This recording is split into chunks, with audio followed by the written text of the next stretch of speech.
Welcome to Daily Bible Benefits. Today is Tuesday, November 5th. On this day in 1941, the combined Japanese fleet received top secret number 1. In just over a month's time, Pearl Harbor is to be bombed.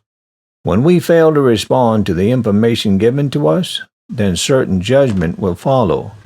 Today on the podcast, we'll be talking about Let the Children Come to Me. Matthew chapter 19, verses 13 through 15.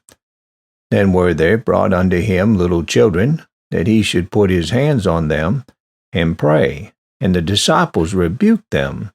But Jesus said, Suffer little children, and forbid them not to come unto me, for such is the kingdom of heaven. And he laid his hands on them, and departed thence.